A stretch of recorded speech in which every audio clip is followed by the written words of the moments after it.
equal to t. So let an object is traveling with initial velocity of u meter per second and then is subjected to an uniform acceleration of a meter per second square, and after t seconds its final velocity becomes v meter per second, and suppose during this time interval it has covered a distance of s meter, then s is equal to ut plus distance traveled is given by, again look at this, distance is given by u square plus 2 times as.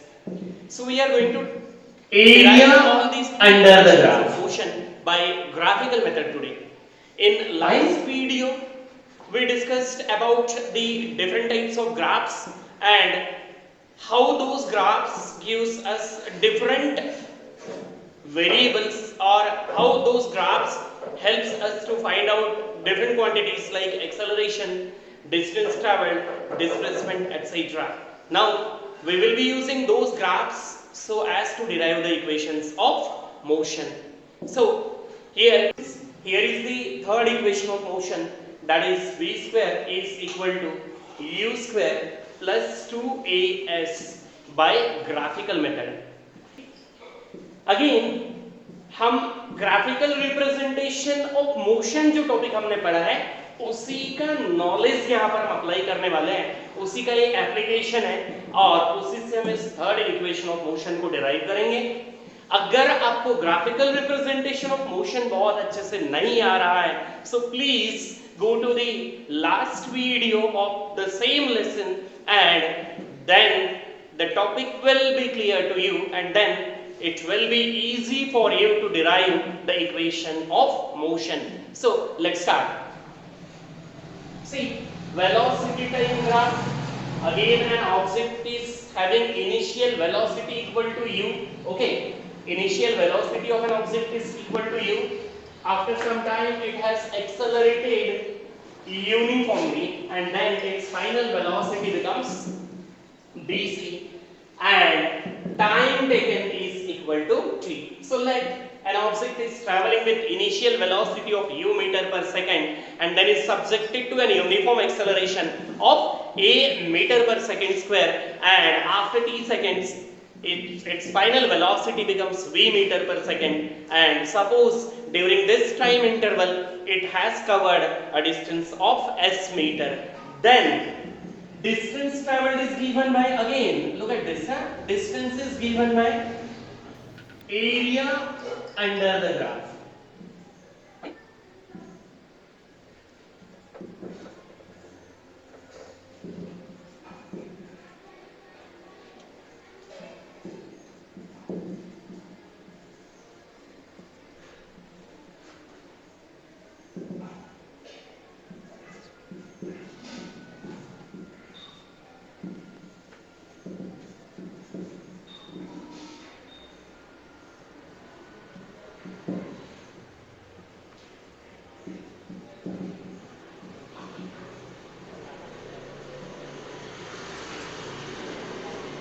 So distance traveled by an object is given by area under the graph. Okay, and how much area is covered under the graph? Look at this. Area under the graph. Okay, and how much area is covered under the graph? Look at this. Is it area of trapezium? Area of trapezium. Which trapezium? O, A, B and C. Area of trapezium. अब इस trapezium में देखिए O, A और B, C ये दो parallel sides हैं. Okay, ये दो पैरेलल साइड्स हैं. ये हो गई हाइट. अंडरस्टूड? ये पैरेलल साइड्स और ये है हाइट. हमें इस ट्रापेजियम का एरिया कैलकुलेट करना है और इस तरह से हमारे सामने होगी third equation of motion. So area of trapezium is given by the formula sum of parallel sides into height divided by 2 और half of sum of parallel side into height. ऐसा आप लोगों ने पढ़ा होगा मैथमेटिक्स में. अब देखो पैरेलल साइड्स कौन से हैं. Okay, parallel sides sum of parallel side OA and BC are the parallel side. मैंने लिख दिया sum of these two parallel side divided by 2 multiplied by height. कौन डिनोट कर रहा है? OC. OC indicates the height. Therefore S is equal to OA देखो U के बराबर है, then BC V के बराबर है, divided by 2 into OC time के बराबर है. अब की जगह फर्स्ट इक्वेशन से वैल्यू पुट करना है। तो फर्स्ट इक्वेशन है v = u + at और t हो गया v - u / a। तो हमें t की जगह v - u / a पुट करना है। So s becomes s = v + u / 2 multiplied by v - u divided by a। देखो हमने t की वैल्यू यहां पर पुट कर दी है from equation number 2 in equation number 1। इसको सॉल्व करने के बाद में देखिए s = v + u into v minus u divided by 2a, therefore s is equal to v square minus u square divided by 2a।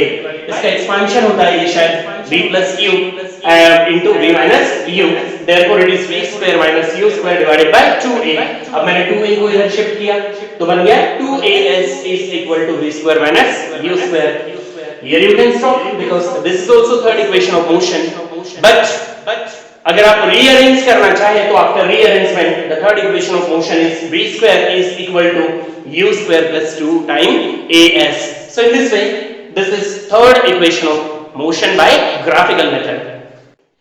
Dear students, now we are going to discuss the last topic of the lesson, that is uniform circular motion. तो सबसे पहले तो हमें ये समझना है ये circular motion क्या होती है। देखिए अगर ऑब्जेक्ट सर्कुलर पाथ में किसी फिक्स पॉइंट के आजू बाजू में मूव कर रहा होगा तो object is said to be in a circular motion.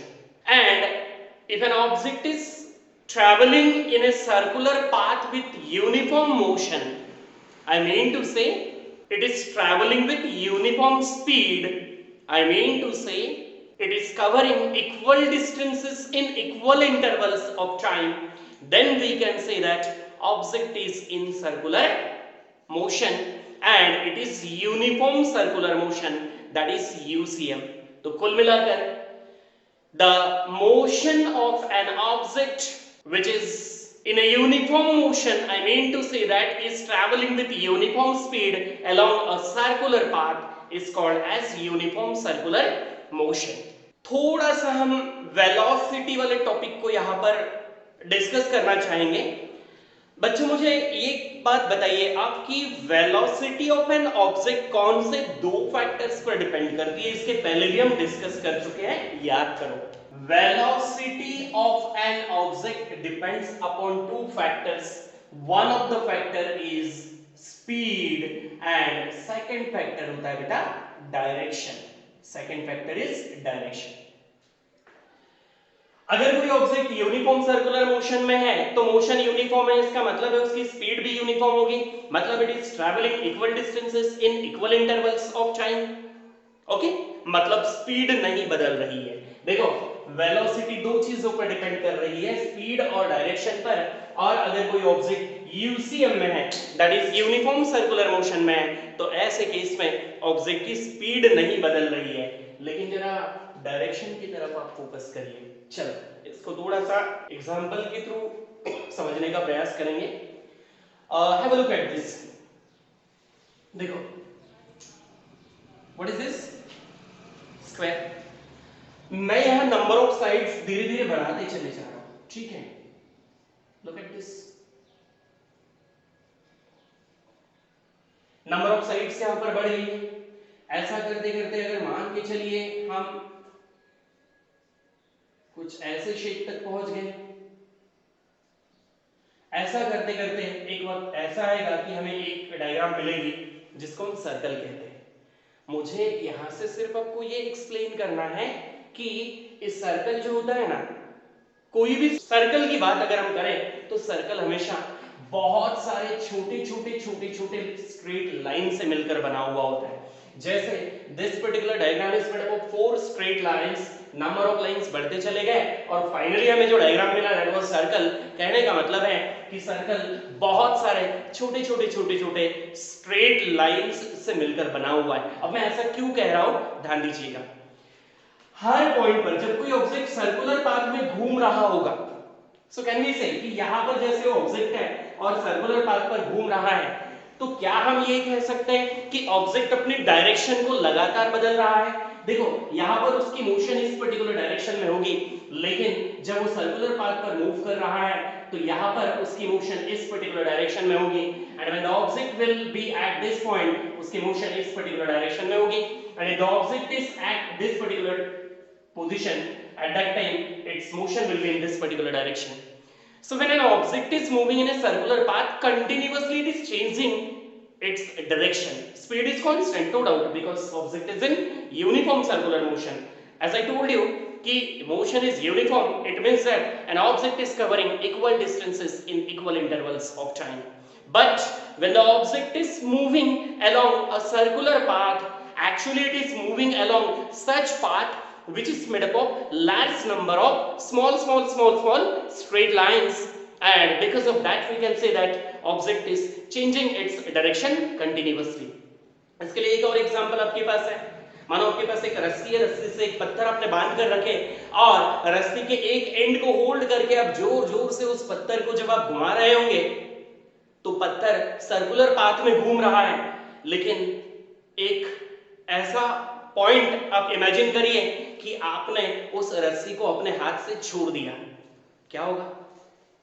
जिस पर्टिकुलर पॉइंट पर वो पत्थर था और आपने रस्सी को छोड़ दिया है, उस पर्टिकुलर पॉइंट से वो उस सर्कुलर पाथ को टेंजेंट बनाते हुए एक पर्टिकुलर डायरेक्शन में चला जाएगा। क्यों? क्योंकि at that point that stone was moving in that particular direction, लेकिन आपने उसे सर्कुलर पाथ में बांध कर रखा हुआ था, क्योंकि सेंटर से जो फोर्स एक्ट कर रही थी उस फोर्स को सेंट्रीपिटल फोर्स कहा जाता है, और उस सेंट्रीपिटल फोर्स ने उसे बांध कर रखा हुआ था, और इसी वजह से ऑब्जेक्ट सर्कुलर पाथ में था और बार बार अपनी डायरेक्शन बदल रहा था। लेकिन जैसे आपने सेंटर से जो फोर्स आप प्रोवाइड कर रहे थे उस फोर्स को देना बंद कर दिया, वैसे ही वो अपनी जो पोजीशन या अपनी जो डायरेक्शन थी, इनर्शिया ऑफ डायरेक्शन इसको कहते हैं, उसी डायरेक्शन में वो मूव करने लगा। तो फाइनली हम यहां से क्या कंक्लूड करेंगे कि अगर कोई ऑब्जेक्ट यूनिफॉर्म सर्कुलर मोशन में है तो भले ही उस ऑब्जेक्ट की स्पीड कांस्टेंट होगी, लेकिन वो अपनी डायरेक्शन लगातार बदल रहा है। अपने पाथ के हर पॉइंट पर वो अपनी डायरेक्शन बार बार बदल रहा है। और जरा सोचिए बच्चों, अगर स्पीड कांस्टेंट है लेकिन डायरेक्शन बदल रही है तो कैन वी से दैट कि ऑब्जेक्ट अपनी वेलोसिटी को बार बार बदल रहा होगा। स्पीड कांस्टेंट है, ओके, लेकिन डायरेक्शन बदल रही है, और वेलोसिटी स्पीड और डायरेक्शन पे डिपेंड करती है। तो डायरेक्शन का बदलना मतलब वेलोसिटी का बदलना, और अगर ऑब्जेक्ट अपनी वेलोसिटी को बार बार बदल रहा होगा तो इसका सीधा सा मतलब है कि object is accelerated, because acceleration is change in velocity per unit time, and when object is in uniform circular motion, though its speed is constant, it is changing its velocity continuously as the object is changing its direction continuously. It means velocity is changing, and change in velocity per unit time is called as acceleration. So can we say that कि अगर कोई object uniform circular motion में है तो इसका मतलब है कि it is accelerated? Yes, we can say that the object is accelerated. लगातार हर पॉइंट पर ऑब्जेक्ट एक्सेलरेट कर रहा है। अब अगर कोई ऑब्जेक्ट यूनिफॉर्म सर्कुलर मोशन में है तो उसकी वेलोसिटी कैसे फाइंड आउट की जाए? ठीक है, यूनिफॉर्म मोशन है तो यहां पर इक्वेशन ऑफ मोशन हम नहीं लगाएंगे, ध्यान दीजिएगा। अगर सर्कुलर पाथ है, मान के चलिए ऑब्जेक्ट सर्कुलर पाथ में घूम रहा है और मान के चलिए इस पाथ का रेडियस है r metre, radius is r metre. आपको पता है कि वेलोसिटी और स्पीड, यहां पर वेलोसिटी और स्पीड दोनों को हम सेम सेंस में यूज करने वाले हैं। तो देखिए, velocity is always equal to distance upon time. Okay, velocity is given by, actually not velocity, it is speed. Okay, speed or velocity is given by distance upon time. Fine. Now v is equal to, जब distance की हम बात कर रहे हैं तो एक complete round is circular path का will be the distance। कहने का मतलब है distance will be equal to circumference of the circle। Am I right or wrong? If object is under uniform motion, then one round of that circular track, okay, uniform circular motion I'm talking about, and one round of that circular track is equal to circumference divided by time taken to complete that much distance. Now circumference is given by 2 pi r divided by time. Therefore if object is in uniform circular motion, then you can calculate the speed of an object by using this formula, that is 2 pi r, जहां पर r होगा radius of that circular track, जिसको आपको metre में लेना है, और t is time which is to be taken in seconds. तो कुल मिलाकर हम स्पीड कैलकुलेट कर सकते हैं अगर ऑब्जेक्ट यूनिफॉर्म सर्कुलर मोशन में है. देखो एक बार फिर यहां पर मैं यूनिफॉर्म सर्कुलर मोशन को शॉर्ट में एक्सप्लेन कर दूं. देखो if object is traveling with uniform motion along a circular path, then object is said to be in uniform circular motion. याद है जब ऑब्जेक्ट यूनिफॉर्म सर्कुलर मोशन में होता है तो बार बार वो अपनी डायरेक्शन बदल रहा है, और हम जानते ही हैं कि किसी ऑब्जेक्ट की वेलोसिटी हमेशा स्पीड और डायरेक्शन इन दो फैक्टर्स पर डिपेंड करती है. भले ही ऑब्जेक्ट की स्पीड सेम है, लेकिन बार बार अपनी डायरेक्शन चेंज करने के कारण उसकी वेलोसिटी भी बार बार बदल रही है, ऐसा हम कह सकते हैं. And change in velocity per unit time is called acceleration. So we can say that object in uniform circular motion is accelerated continuously. And then after at last we discussed the formula to calculate the speed of an object when it is traveling with uniform circular motion. तो बच्चों इस तरह से हमने यहाँ पर lesson complete कर लिया है. बट लेसन का थ्योरेटिकल पार्ट कंप्लीट हो जाना है, इसका मतलब ये नहीं है कि हमने लेसन को पूरी तरह से बहुत अच्छी तरह से समझ लिया है. Mainly practice is much more needed in this particular lesson, because आप लोग यहाँ पर वैरायटीज ऑफ न्यूमेरिकल्स के साथ डील करने वाले हैं, और उन न्यूमेरिकल्स को आप तब तक बहुत अच्छे से नहीं समझ पाएंगे जब तक आपकी प्रैक्टिस बहुत अच्छे से नहीं होगी. तो अब आपके सामने पूरा थ्योरेटिकल कॉन्सेप्ट बहुत अच्छे से क्लियर हो चुका होगा, और आपके पास नोट्स भी अवेलेबल है, आपके पास बहुत सारी बुक्स भी अवेलेबल है. So by using those books and notes you can keep on practising, and in this way आप इस लेसन में परफेक्शन हासिल कर सकते हैं. Okay, thank you.